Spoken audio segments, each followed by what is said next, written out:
Matul il-lejl bejn il-ħamis u l-ġimgħat waħlet waħda mill-aħħar strutturi li jiffurmaw parti mill-flyover fil-proġett ewlieni tal-Imsida Creek.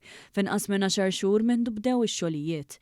Dan hu pass ieħor importanti l quddiem fl-akbar proġett infrastrutturali li għaddej bħalissa fil-pajjiż. It-tqejjed ta' din l-aħħar struttura btul ta' aktar minn 25 metru u pis tal-fuq minn 45 tunnellata kien jeħtieġ koordinazzjoni bejn diversi entitajiet u kumpaniji biex jitnaqqas l-inkonvenjent fiż-żona. Il-Ministru għat-Trasport, l-Infrastruttura u x-Xogħlijiet Pubbliċi Chris Bonnet spjega li l-proġett kollu tal-Imsida Creek miexi b'ritmu maġġel u effiċjenti, tant li l-flyover il-ġdida mistennija tibda tintuża sal-aħħar tas-sena.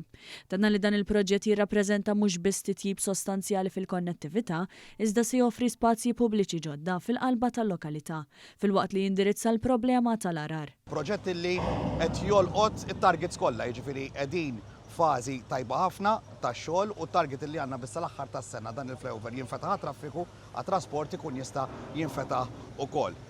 Il-kontratturi jagħmlu biċċa xogħol kbira ħafna, kontratturi Maltin, proġett kollu made in Malta li vera jagħmilni gburi bix-xogħol li qed isir propju f'dan is-sajt. Ringrazzjament partikolari fl-aħħar mill-aħħar mur ir-residenti tal-lokalità li qed jieħdu ħafna paċenzja bina, però m'għandix dubju li tħossuhom parti minn dan wieħed mill-ikbar proġetti infrastrutturali li qatt rajna ġewwa pajjiżna. Il-Kap Eżekuttiv ta' Infrastructure Malta Steve Ellul qalli minn barra x-xogħol fuq il-flyover li issa deħel fl-aħħar fażi tiegħu għaddej xogħol estensiv fuq żoni oħrajn tal-proġett. Matul is-sajf ix-xogħol fuq il-proġett tal-Imsida ma waqaf assolutament xejn, anzi komplejna nżidu r-ritmu.